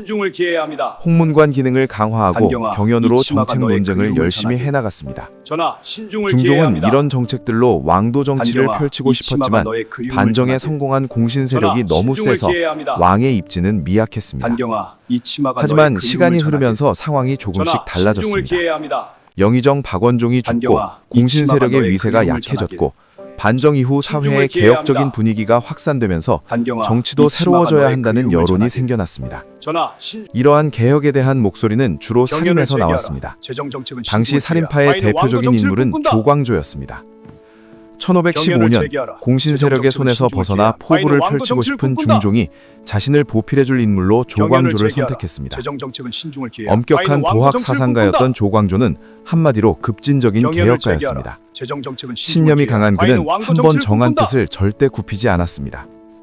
살인파는 성리학 외의 학문을 이단이라며 배척했고 불교와 도교도 모두 억압했습니다. 조광조의 주장으로 중종은 전국적으로 여씨 향약을 실시했습니다. 여씨 향약은 유교 사상을 기반으로 한 민간 자치 규율이었습니다. 1518년 조광조는 과거제가 인재 등용에 한계가 있다며 천거를 통해 인재를 등용하자는 파격적인 제안을 했습니다. 이것이 바로 현량과입니다. 추천을 받은 28명이 요직에 배치됐는데 그중 대부분은 살인파 학자들이었습니다. 이들은 언론기구인 3사에서 근무하며 여론을 장악해갔습니다. 조광조 일파의 개혁 정책은 아주 급진적이고 과격해서 훈구파의 엄청난 반발을 불러일으켰습니다. 게다가 조광조는 도학적 정치 이념을 내세우면서 중종을 밤새 공부시키고 끝없이 학문을 닦으라고 했습니다. 처음에 중종은 왕세자 교육도 못 받았던 자신의 부족함을 알고 진정으로 인정받는 임금이 되기 위해 노력했지만 지속적으로 압박을 받다 보니 결국 조광조에게 질려버렸습니다. 중종의 마음을 파악한 훈구타가 상소를 올려 조광조 일파가 임금을 속여 국정을 어지럽힌다고 주장하자 중종이 그들의 상소를 받아들여 신진 살림 세력을 숙청했습니다. 이것이 기묘사화입니다. 개혁을 꿈꾸던 젊은 학자 조광조는 중종의 사약을 마시기 전 이런 시를 썼습니다. 임금 사랑하기를 어버이 사랑하듯 했고 나라 걱정을 내 집 걱정하듯 했노라. 밝은 해가 이 세상을 내려다보고 있으니 내 충성스러운 마음을 환히 비추리라. 재위기단이 38년이나 되는데도 후손들이 중종보다 조광조를 더 기억한다는 것은 조광조의 업적이 중종의 것보다 위대하다는 뜻일 것입니다. 하지만 조광조의 너무 급진적인 성향이 부작용을 낳았습니다.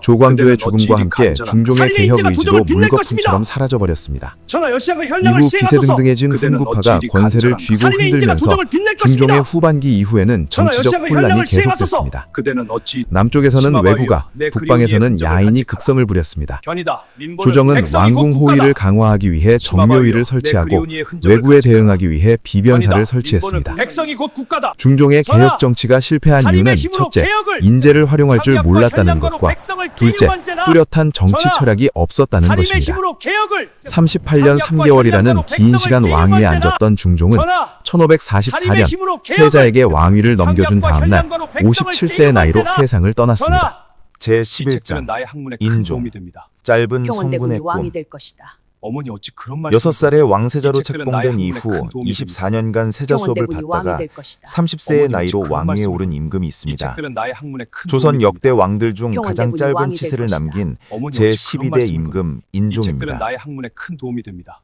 인종이 경원대군이 왕위에 왕이 될 머무른 것이다. 것은 고작 어머니 어찌 9개월 그런 보름 말씀을? 정도였습니다. 이 책들은 나의 학문에 원인 큰 모를 도움이 병으로 됩니다. 시름시름 앓다가 경원대군이 왕이 후사 될 하나 것이다. 남기지 않고 어머니 어찌 세상을 그런 떠났습니다. 말씀을? 이 책들은 하지만 당시 인공을 먼저 사람들은 그를 피시시키시오. 성군이라고 말했습니다. 조광조를 너그러운 신원하고 성품과 현량과를 지극한 복구하라. 효성, 빈궁을 먼저 금욕적인 생활로 피시시키시오. 전형적인 선비의 모습을 보였던 그였습니다. 조광조를 신원하고 현량과를 인종은 복구하라. 3살 때부터 글을 빈궁을 읽을 먼저 정도로 피시시키시오. 총명하여 8세의 나이에 성균관에 조광조를 입학하고 신원하고 매일 글을 현량과를 읽었습니다. 복구하라. 빈궁을 먼저 철저한 피시시키시오. 금욕 생활을 추구했던 것으로 보이는데 조광조를 신원하고 옷을 화려하게 입은 현량과를 궁녀를 복구하라. 모두 내쫓고 빈궁을 먼저 여자를 피시시키시오. 일절 가까이 하지 않았다고 합니다. 조광 도학 사상에 전하 이 깊이 떡을 매료되어 받아주십시오. 있었기 때문입니다. 고맙소 대비마마. 하지만 이 완벽한 치세가 왕세자에게는 외로움이라는 전하 이 결핍이 떡을 있었습니다. 받아주시옵소서. 고맙소 산후병으로 일찍 아, 세상을 그렇구나. 떠난 어머니 대신 치세가 짧을 줄이야. 새어머니 문정왕후 전하 이 아래에서 떡을 자라게 되었는데 받아주시옵소서. 고맙소 문정왕후는 전 아, 부인의 그렇구나. 아들인 인종을 치세가 짧을 미워했고 줄이야. 자신의 아들 전하 이 떡을 경원대군을 왕위에 받아주시옵소서. 올리려고 애를 고맙소 썼습니다. 대비마마. 아, 그렇구나. 문정왕후는 치세가 짧을 문안인세를 온 인종에게 전하 이 자신의 떡을 아들 받아주시옵소서. 경원대군을 고맙소, 언제쯤 대비마마. 죽일 거냐는 등 그렇구나. 막말을 나의 던지곤 치세가 했습니다. 짧을 줄이야.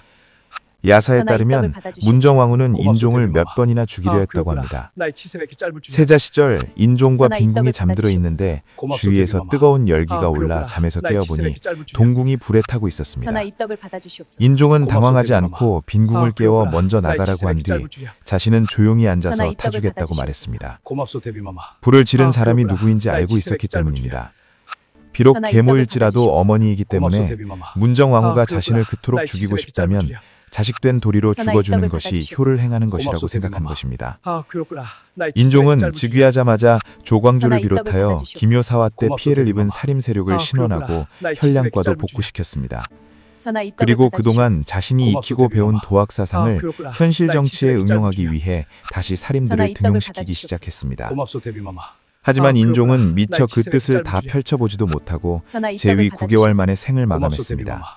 아, 그렇구나. 젊은 인종의 나의 치세가 이렇게 죽음에는 짧을 줄이야. 독살설이 제기되기도 합니다. 전하 이 떡을 받아주시옵소서. 어느 날 고맙소, 인종이 대비마마. 문안인사차 아, 데뷔 전에 그렇구나. 들르자 나의 치세가 이렇게 문정왕후가 짧을 평소와 다르게 웃는 전하 이 얼굴로 떡을 떡을 받아주시옵소서. 보냈고 고맙소, 그 떡을 대비마마. 먹은 인종이 아, 얼마 그렇구나. 못 가 숨을 나의 치세가 거두었다는 짧을 것입니다. 전하 실록에 이 떡을 따르면 받아주시옵소서. 인종이 고맙소, 금식으로 인해 대비마마. 몸이 약해진 아, 것을 알 그렇구나. 수 있습니다. 나의 치세가 이렇게 짧을 줄이야. 아버지 중종이 승하하자 전하 이 떡을 효심이 받아주시옵소서. 지극했던 인종이 고맙소, 대비마마. 금식을 너무도 열심히 아, 했던 그렇구나. 것입니다. 나의 치세가 이렇게 짧을 줄이야. 철저한 금식 중에 전하 이 떡을 사신접대와 받아주시옵소서. 제사 등의 고맙소, 빡빡한 대비마마. 일정을 수행했던 아, 인종은 그렇구나. 나의 결국 치세가 이렇게 짧을 재위 줄이야. 9개월도 채우지 못하고 전하 이 떡을 승하했습니다. 받아주시옵소서. 고맙소, 인종이 대비마마. 30이 넘도록 아, 후사를 그렇구나. 보지 나의 치세가 못했기에 이렇게 짧을 줄이야. 12세의 어린 이복 전하 이 동생 떡을 경원대군이 받아주시옵소서. 왕위에 고맙소, 올랐습니다. 대비마마.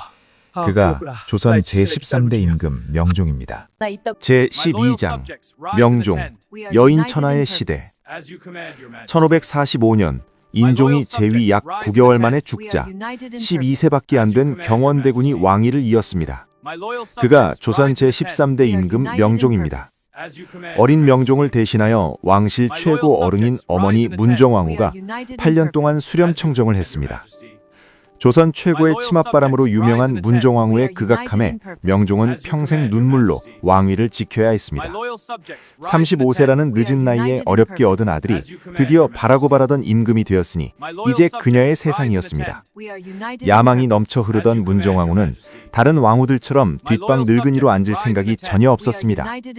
명종 1년, 중종 때부터 서로 못 잡아먹어 안달이던 대윤과 소윤이 제대로 한판 붙게 되었습니다.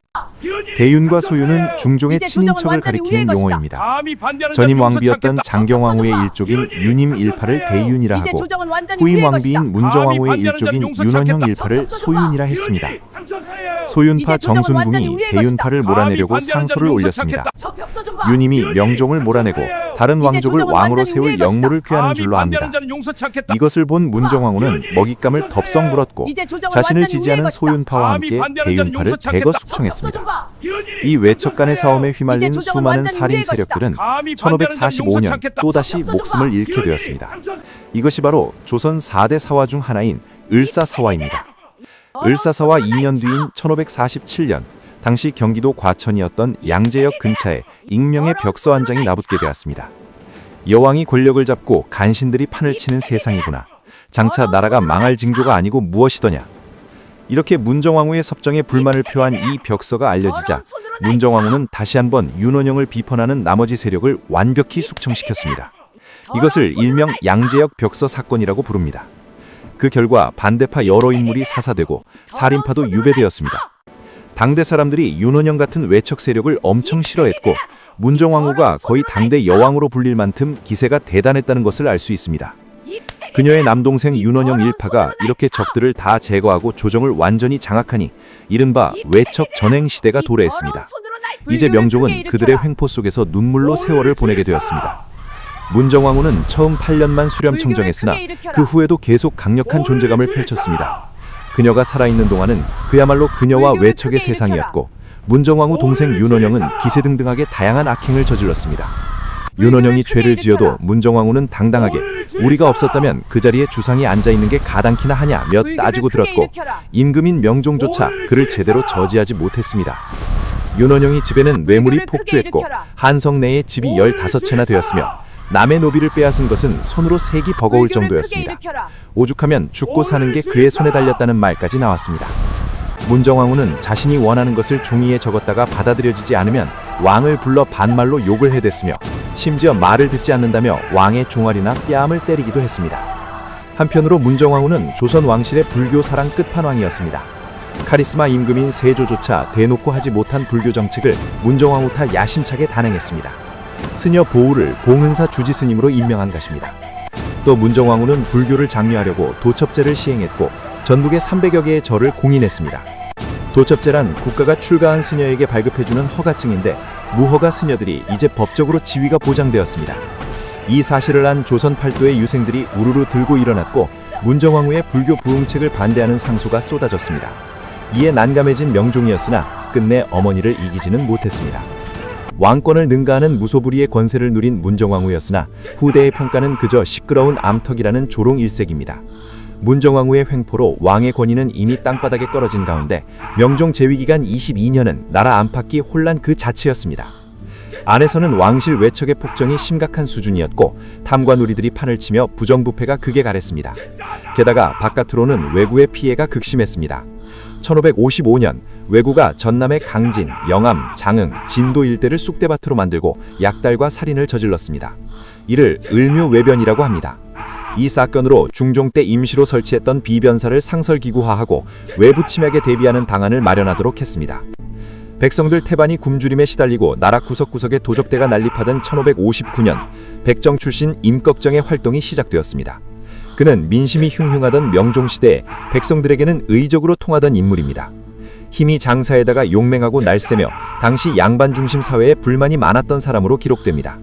처음에는 도당 몇 명과 민가를 돌며 도둑질을 하다가 세력이 커진 후에는 황해도로 진출하여 주변 고을을 노략질했습니다. 마침내 경기도와 황해도 일대 관할을 습작하고 창고를 털어 백성에게 나눠주는 의적이 되었습니다.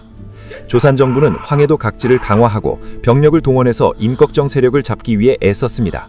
하지만 그는 백성들에게 의적으로 통하고 있었기 때문에 그를 잡으러 다니는 관군이 오히려 나쁜 놈 취급을 받는 양상이었습니다. 임꺽정의 난은 조선에서 일어난 반란 중 꽤 장기적이었고 급기야 조선 전체가 흔들리는 지경에 다다랐습니다. 결국 1562년 임꺽정은 체포되었지만 부패한 세상은 회복될 기미가 보이지 않았습니다. 이런 조선 혼란의 근본 원인은 문정왕후에게 있었습니다. 그녀가 죽기 전까지는 조선 사회는 가망 없어 보였습니다. 마침내 그녀가 죽자 조선은 초고속으로 평화를 되찾았습니다. 문정왕후가 죽자마자 가장 먼저 철퇴를 맞은 것은 그녀의 동생 윤원영 일파와 스녀 보우였습니다. 보우는 탄핵된 후 제주도로 유배됐다가 죽었고 윤원영 역시 강음에 유배됐다가 스스로 생을 마감했습니다. 문정왕후와 윤원형 일파가 사라지니 이제 명종은 인재를 고르게 등용하고 백성을 어질게 다스리는 정치를 펼치고자 했습니다. 조정이 안정되고 사회도 질서를 찾아갔습니다. 하지만 명종은 그동안 극심한 국정 압박에 시달린 탓인지 병을 얻고 문정왕후가 죽은 지 2년 뒤에 세상을 떠났습니다. 이때 명종의 나이는 불과 34살이었습니다. 명종은 인순왕후 심씨에게서 순회 세자를 얻었지만 그는 13세의 어린 나이로 별세했습니다. 이렇게 명종이 후사를 하나도 못 남기고 죽었기 때문에 중종과 후궁 사이에서 태어난 자손에게 왕위가 이어졌습니다. 결국 중종의 9번째 아들, 더 큰 군의 3번째 아들인 하성군이 선택받았습니다. 드디어 16세의 하성군이 왕위에 올랐습니다. 그가 조선 제14대 임금 선조입니다. 제13장 선조 붕당의 시작. 왕도 정치가 우리에게 길을 제시합니다. 하성군이 왕으로 즉위한 상황은 조선 최초로 후궁의 자손이 임금이 된 상황을 뜻했습니다. 왕에게 서얼 출신이라는 딱지가 붙으니 왕의 권위는 한층 더 떨어졌습니다. 물론 조선 27명의 임금 중 후궁의 자녀가 왕이 된 경우는 많지만 선조 이전에는 모두 왕과 왕비 사이의 왕자가 왕위에 올랐습니다. 전해지는 이야기에 따르면 명종은 훗날 선조가 된 하성군과 그 형제들을 부른 적이 있다고 합니다. 그리고 임금이 쓰는 익선관을 친히 벗어 써보라고 했는데 하성군의 두 형은 차례대로 익선관을 써봤지만 막내 하성군은 쓰지 않고 가만히 있었답니다. 명종이 너는 왜 익선관을 쓰지 않는 것이냐 물으니 하성군이 말하길 임금님이 쓰시는 것을 어찌 감히 신하가 쓸 수 있겠습니까? 라고 답했습니다. 형들에 비해서도 기지가 남달랐던 그였습니다. 선조는 조선 27명의 임금 중 즉위 기간이 4번째로 긴 왕입니다. 긴 세월 동안 많은 사건이 일어났는데 그 중에서도 정치적으로 아주 중요한 사건이 2가지 일어났습니다. 바로 살림시대가 시작된 것과 붕당이 발생한 것입니다. 살림은 지방에서 중앙으로 등용되어 올라온 원리원칙주의자 성리학자들입니다. 즉위 초부터 학문에 정진하며 성리학적 왕도 정치를 신봉하게 된 선조는 정계에서 훈구 세력과 척신 세력을 모조리 밀어내고 살림의 명사들을 대거 등용했습니다. 특히 성리학계 거두로 일컬어지던 이황과 이이를 나라의 스승으로 여기고 극진히 대우했습니다. 네 분의 사화를 겪으며 몰살당했던 살림학자들이 재기에 성공하고 그 중에서도 이황, 조식, 성혼, 이이를 중심으로 학파가 결성되었습니다. 이에 따라 학문이 더 발전함과 동시에 정치적 논쟁도 치열해졌습니다.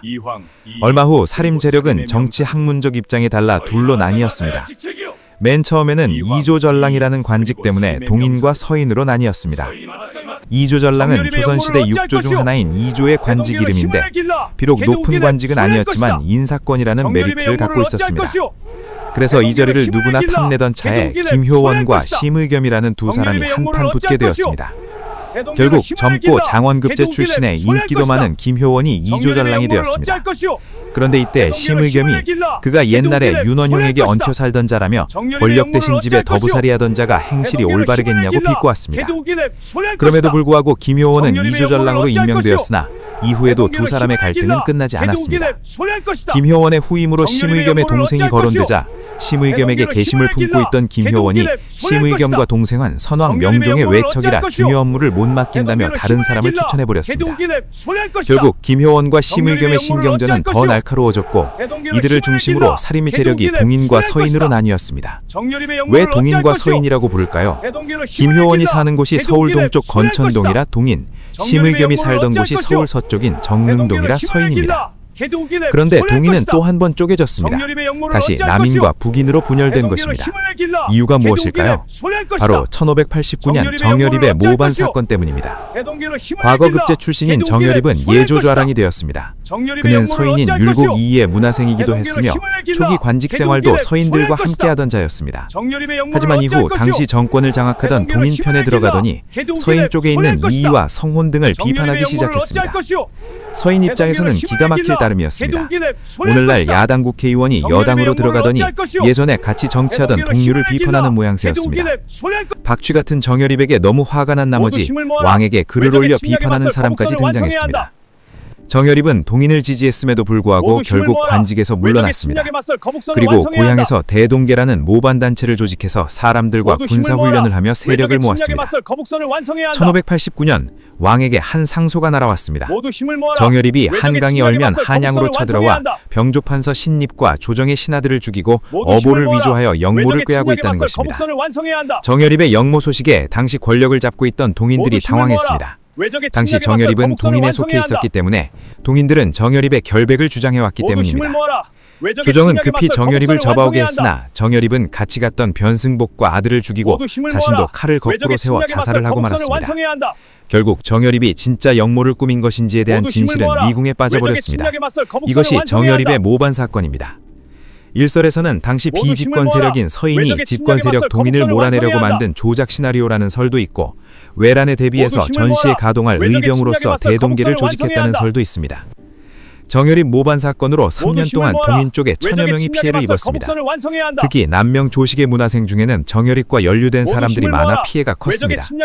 반면 퇴계 이황의 문화생들은 피해가 덜했습니다.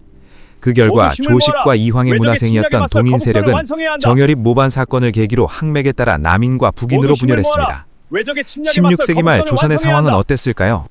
조선은 건국 후 200년 동안 직접적으로 전쟁이 터진 적이 없었습니다. 이 시기 일본에서는 100년간의 전국시대가 펼쳐져 치열하게 서로 군사력을 키우는 전쟁 중이었습니다. 게다가 이때 일본은 조선과는 다르게 서양과 교역을 활발히 했으며 이에 따라 조총과 같은 신무기도 본격적으로 도입했습니다. 오다 노부나가와 그의 부하였던 도요토미 히데요시가 이 조총으로 일본 전국을 통일했습니다. 오다 노부나가가 죽고 그를 계승하여 도요토미 히데요시가 일본의 전국을 통일했습니다. 이제 일본에는 100년간의 전쟁이 끝나고 평화의 시기가 왔습니다. 도요토미는 이제 나라 밖으로 눈을 돌리기 시작했습니다. 사실 그는 애당초 조선에는 관심이 없었습니다. 오히려 조선을 발판 삼아 명나라를 침공하려 했습니다. 명나라를 공격하자니 조선은 길을 빌려줘야 한다는 일본의 말을 조선은 당연히 받아들일 수 없었습니다. 하지만 일본은 끊임없이 통신사 파견을 요구했습니다. 결국 조선이 1590년에 동인의 김성일과 서인의 황윤기를 일본의 통신사로 파견했습니다. 그 둘은 1년 뒤 선조에게 도요토미를 만난 일을 보고했는데 문제는 김성일과 황윤길이 상반된 보고를 했다는 것입니다. 서인 황윤길은 외국이 전쟁 준비 중이니 그들의 침략에 대비해야 한다고 말했고 동인 김성일은 도요토미가 인물도 볼 것 없고 군사 준비가 있음을 보지 못했기 때문에 전쟁에 대비하는 것은 민심만 혼란스럽게 할 뿐이다 라고 했습니다. 이런 의견 대립은 서인과 동인의 정치 대결로 이어졌습니다. 결국 동인 김성일의 주장이 채택되었습니다. 채택된 이유는 막대한 예산을 들여 전쟁 준비를 했다가 만약 전쟁이 안 날 경우 세금만 왕창 낭비했다고 비난받을 게 뻔했기 때문입니다. 이렇게 조선은 전쟁 준비를 소홀히 하게 되었습니다. 나중에 김성일은 이 일에 대한 죄를 씻기 위해 임진왜란종 의병을 일으켜 의병장으로 활약하기도 했습니다. 한편 전란을 대비하지 않고 있던 조선에서 유일하게 전쟁 준비를 하고 있던 사람이 있었습니다. 바로 충무공 이순신입니다. 이순신은 본래 정읍 현감의 관직에 있었는데 1591년 당시 국무총리이자 이순신 형 친구였던 류성룡이 이순신을 추천하면서 전라좌수사의 관직으로 승진했습니다. 이것은 무려 7단계의 관직을 뛰어넘는 파격 인사였습니다. 그리고 김성일의 주장이 무색하게 외국이 대대적인 침략을 가해했습니다. 이것이 바로 임진왜란입니다. 전쟁의 포화 속으로 시창자를 끌어들여라. 신립의 패배는 처참하게, 이순신의 승리는 폭발적인 에너지로 일거라. 이순신의 마지막 유언은 가장 낮은 목소리로 진심을 다해 읽고 선조의 시기심을 말할 때는 냉소적인 비웃음을 살짝 섞어 비판적으로 마무리하라. 제14장 임진왜란 7년 전쟁. 1592년 4월 13일 일본이 부산을 공격했습니다. 그리고 4월 15일 동래성 전투를 치렀습니다. 부산을 함락한 일본은 한양까지 쭉쭉 밀고 올라왔습니다. 4월 24일 충주에서 조선의 군대를 만났습니다. 당시 조선은 제승방략 체제라는 군사 체제를 갖고 있었는데 제승방략 체제란 각 진지에 있던 군사가 집결지로 모여서 한 방에 적군을 몰아내는 방식입니다. 하지만 대규모일지라도 사실상 당시 조선 군대는 형편없었습니다. 그도 그럴 것이 오랜 평화의 시기를 거치는 동안 군사훈련은 체계적으로 이루어지지 않았기 때문입니다. 게다가 전쟁은 정보와의 싸움인데 당시 군사를 이끌던 신립장군은 왜군에 대한 정확한 정보가 없었습니다. 신립장군은 북방의 여진족을 소탕한 영웅이었기 때문에 왜군을 더 만만하게 봤는지도 모릅니다. 조선의 군사는 충주 탄금대에서 배수진을 치고 왜군과 만났습니다. 류성룡이 쓴 징비록을 보면 신립이 왜군을 얼마나 만만하게 봤는지 알 수 있습니다. 조총이라는 것이 쏘는 대로 맞춰집니까? 라면서 거들먹거렸고 이를 류성룡이 걱정했다고 합니다. 실록을 보면 당시 조선의 조정은 신립을 아주 신뢰했으나 그에 대한 믿음은 처참히 깨져버렸습니다. 결국 군대가 전멸되자 신립은 남한강에 몸을 던져 자결했습니다. 이 이후에 왜군은 큰 무리 없이 한양으로 달려왔습니다. 당시 일본인들은 빨리 조선 왕 선조를 잡아서 왕을 볼모로 조선 군사를 모으고 명나라를 치려고 했는데 한양에 도착하고 보니 황당한 사건이 벌어졌습니다. 조선의 왕이 사라진 것입니다. 일본은 임금이 궁궐을 버리고 도망갈 수 있다는 자체를 예상하지 못했습니다. 왜냐하면 일본은 작은 성의 성주일지라도 전쟁 패배 위험에 처하면 할복 또는 항복할 망정 절대 자기 성을 버리고 도망가지 않기 때문입니다. 왕이 도망갔다는 사실에 왜군뿐만 아니라 조선 백성들도 분노했습니다.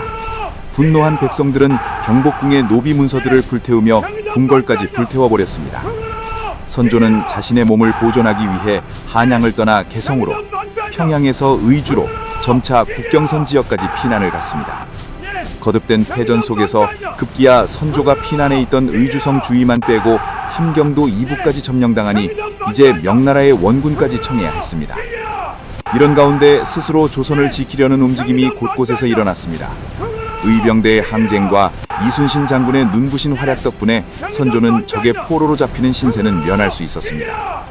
지방에서는 각지의 전직 관료, 일반 백성, 유생과 노비, 승려까지 의병에 참여하면서 나라 최대 위기의 순간을 극복하는 원동력이 되었습니다. 게다가 거북선을 앞세운 이순신의 수군은 수많은 해전에서 연이어 승리를 거뒀습니다. 특히 이순신은 몇 척의 판옥선으로 일본의 수군을 공격하면서 한산도 앞바다로 유인한 뒤 하객진을 치고 맹렬하게 공격하여 큰 승리를 거뒀습니다. 이것이 세계 전쟁 역사에 기록된 한산도 대첩입니다. 이 대첩은 육지에서의 연이은 패배로 사기가 떨어진 조선군에 다시 용기를 불어넣어줬습니다. 이후 생각보다 길어진 전쟁에 명나라와 일본이 강화교섭을 시작했으나 일본이 허무맹랑한 협상 요구를 하니 회담은 결국 결렬됐고 1597년 다시 전쟁이 발발했습니다. 이것이 정유재란입니다. 이때 조선 재침략을 앞둔 일본군 대장은 전쟁 승패가 이순신의 제거에 달렸다고 판단해 첩자를 이용해 거짓 정보를 흘렸습니다. 선조는 이 정보를 듣고 바다로 나아가 적을 격퇴하라고 명을 내렸으나 이것을 유인책으로 판단한 이순신은 적의 도발에 넘어가지 않았습니다. 하지만 선조는 무신이 조정을 가볍게 여기는 습성을 다스리지 않을 수 없다며 신립을 파직하고 죄를 물었습니다. 결국 전쟁 중에 파직된 이순신은 옥에 갇혀 온갖 고초를 겪다가 28일 만에 풀려나서 백의존군했습니다.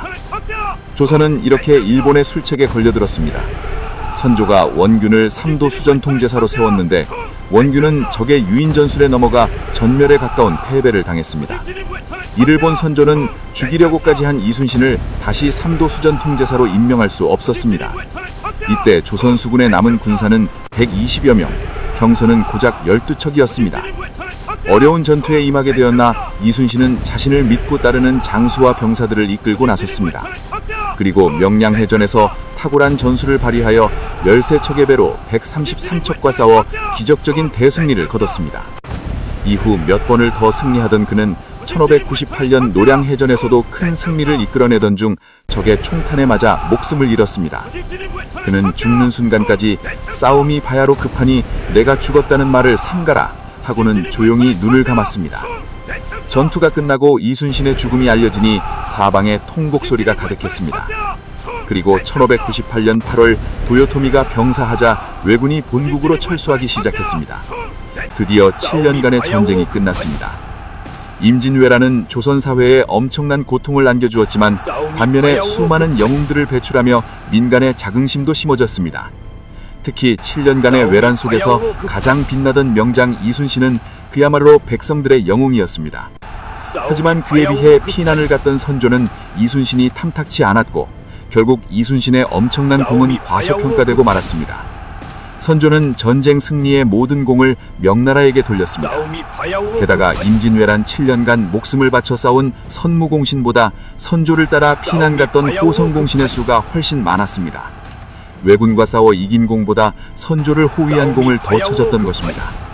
그리고 전국 각지에서 국토를 지킨 의병장들의 이름은 선무공신 명단 어디에서도 찾아볼 수 없었습니다. 백성들의 미움을 받고 있음을 알고 있던 선조의 열등감은 의병장에 대한 평가 저하와 이순신 탄압으로 나타났습니다. 선조는 나름대로 전쟁 후 황폐해진 나라를 복구하려 했으나 거듭되는 흉년으로 그의 노력은 무용지물이 되었습니다. 게다가 조정에는 정치 싸움이 심해지며 혼란이 가속화됐습니다. 결국 선조는 전쟁의 뒤수습을 마무리하지도 못한 채 1608년 59세의 나이로 치세를 마무리했습니다. 200년의 격동이었습니다. 피로 세운 왕조, 지혜로 꽃피운 문화, 전쟁으로 시험받은 백성의 이야기였습니다. 태조 이성계는 위화도에서 말머리를 돌려 새 왕조를 열었습니다. 태종 이방원은 피로 왕권을 다졌고 세종대왕은 그 깃을 위해 찬란한 문화를 꽃피웠습니다. 훈민정음이라는 세계 최고의 문자가 탄생했고 과학과 예술이 전성기를 맞았습니다. 하지만 단종과 세조의 시대는 왕권을 둘러싼 피해 투쟁이 다시 시작되었음을 보여주었습니다. 조카를 죽이고 왕자에 오른 세조, 그리고 그 아래서 희생된 사육신의 이야기는 조선 역사의 어두운 그림자였습니다. 성종의 시대에 조선의 체제가 완성되었습니다. 경국대전이 반포되고 훈구파와 살인파가 균형을 이루며 태평성대가 도래했습니다. 하지만 연산군의 폭정은 모든 것을 무너뜨렸습니다. 어머니의 죽음이 낳은 광기는 조선을 피로 물들였고 결국 그는 신하들에게 쫓겨난 최초의 왕이 되었습니다. 중종의 시대에는 조광조라는 이상주의자가 등장했습니다. 급진적 대역을 꿈꾸던 그는 기묘사화로 좌절되었지만 그의 정신은 살인파에게 이어졌습니다. 인종은 너무 짧은 치세로 명종은 어머니 문정왕후의 그늘 아래서 평생을 보냈습니다. 그리고 선조의 시대 붕당 정치가 시작되었습니다. 동인과 서인으로 나뉜 살인파는 정열입의 모반 사건을 계기로 다시 남인과 북인으로 분열했습니다. 정치적 갈등이 깊어지는 가운데 조선은 역사상 가장 큰 시련을 맞이했습니다. 1592년 4월 13일 임진왜란이 발발했습니다. 7년간의 전쟁은 조선 땅을 폐허로 만들었습니다. 하지만 이순신이라는 영웅이 바다를 지켰고 전국 각지의 의병들이 일어나 나라를 지켰습니다. 백성들은 왕을 버린 선조를 원망했지만 이순신과 의병들을 기억했습니다. 전쟁은 끝났지만 상처는 깊었습니다. 국토는 황폐해졌고 수많은 백성이 죽거나 끌려갔으며 문화재는 불타거나 약탈당했습니다. 1392년 건국부터 1608년 선조의 승하까지 조선 전반기 200년의 이야기였습니다. 혁명으로 시작해 전쟁으로 시험받은 200년이었습니다. 하지만 조선은 계속됩니다. 광해군은 전쟁의 폐허 위에서 실용적인 외교로 나라를 재건하려 했고 인종은 호란이라는 또 다른 굴욕을 겪어야 했습니다. 효종은 북본을 꿈꿨고 현종과 숙종의 시대에는 붕당 정치가 극에 달했습니다. 영조와 정조는 탕평책으로 붕당의 폐해를 극복하려 했고 순조부터 철종까지는 세도 정치의 암흑기를 겪었습니다. 그리고 마지막 왕 고종과 순종의 시대, 조선은 역사의 뒤안길로 사라졌습니다. 500년 조선의 이야기, 그 전반부가 여기서 막을 내립니다. 피와 눈물, 영광과 치욕, 지혜와 어리석음이 뒤섞인 200년이었습니다. 역사는 반복됩니다. 권력을 향한 욕망, 개혁과 보수의 충돌, 외세의 침략과 백성의 저항. 조선 전반기의 이야기는 단순히 과거가 아닙니다. 그것은 우리를 묻고 있습니다. 진정한 리더십이란 무엇인가? 개혁은 어떻게 이루어져야 하는가? 위기 앞에서 지도자는 어떻게 행동해야 하는가? 백성을 위한 정치란 무엇인가? 세종대왕은 백성을 위한 문자를 만들었고 이순신은 나라를 위해 목숨을 바쳤습니다. 조광조는 이상을 위해 싸웠고 사육신은 의리를 위해 죽었습니다. 그들의 선택과 희생이 오늘날까지 기억되는 이유입니다. 반면 연산군은 복수의 눈이 멀었고 선조는 백성을 버리고 도망쳤습니다. 문정왕후는 권력욕에 사로잡혔고 윤원영은 탐욕을 채웠습니다. 그들의 이름이 오늘날까지 비난받는 이유입니다. 역사는 우리의 거울입니다. 조선 전반기 200년의 이야기는 전반기 격동의 인간의 연대기, 본성과 권력의 여기서 막을 속성, 내립니다. 그리고 시대의 흐름을 보여줍니다. 조선 왕조 우리는 500년, 그 거울 전반기 속에서 격동의 과거를 연대기, 보고 현재를 여기서 막을 성찰하며 내립니다. 미래를 준비합니다. 조선 왕조 태조가 500년, 위화도에서 전반기 말머리를 격동의 돌린 지 연대기, 600년이 여기서 넘었습니다. 막을 내립니다. 그 긴 세월 동안 조선은 조선 왕조 흥망성쇠를 500년, 거듭했고 전반기 마침내 격동의 역사 연대기, 속으로 여기서 사라졌습니다. 막을 내립니다. 하지만 조선의 이야기는 여전히 조선 우리 왕조 곁에 살아 500년, 숨쉬고 있습니다. 전반기 격동의 연대기, 경복궁의 여기서 근전정, 막을 내립니다. 창덕궁의 인전정, 종묘의 조선 왕조 정전, 500년, 그곳에 서면 전반기 격동의 500년 전 연대기, 그 자리에 섰던 여기서 막을 왕들의 내립니다. 숨결이 느껴집니다. 한글로 조선 쓰인 왕조 모든 500년, 글자는 전반기 세종대왕의 격동의 백성 사랑을 여기서 막을 증명합니다. 내립니다. 충무공 이순신의 동상 앞에 서면 조선 왕조 나라를 500년, 지킨 영웅의 전반기 무게가 격동의 전해집니다. 연대기, 여기서 조선 막을 전반기의 내립니다. 이야기는 끝났지만 유산은 조선 계속됩니다. 왕조 500년, 우리는 그들의 전반기 후손이자 격동의 연대기, 그들의 역사를 여기서 막을 이어받은 내립니다. 사람들입니다. 그들의 성공에서 조선 왕조 배우고 500년, 그들의 실패에서 전반기 교훈을 격동의 얻으며 연대기, 더 나은 여기서 미래를 막을 만들어가야 할 책임이 있습니다. 조선 왕조 1392년부터 500년, 1608년까지 여기서 태조부터 막을 내립니다. 선조까지 조선 왕조 500년 중 조선 왕조 전반기 500년, 격동의 연대기를 전반기 함께 격동의 돌아보았습니다. 여기서 막을 피로 내립니다. 세운 왕조가 지혜로 꽃 피었고 조선 전쟁으로 왕조 500년, 시험받았던 그 전반기 시간대 격동의 연대기, 역사는 여기서 막을 흐릅니다. 내립니다. 조선도 흘러갔고 우리도 조선 흘러갈 왕조 것입니다. 500년, 전반기 하지만 격동의 역사를 연대기, 기억하는 한 여기서 그들의 막을 이야기는 내립니다. 영원히 살아남을 것입니다. 조선 왕조 500년, 조선 왕조 500년, 전반기 격동의 전반기 연대기, 격동의 여기서 연대기, 막을 내립니다. 여기서 막을 내립니다.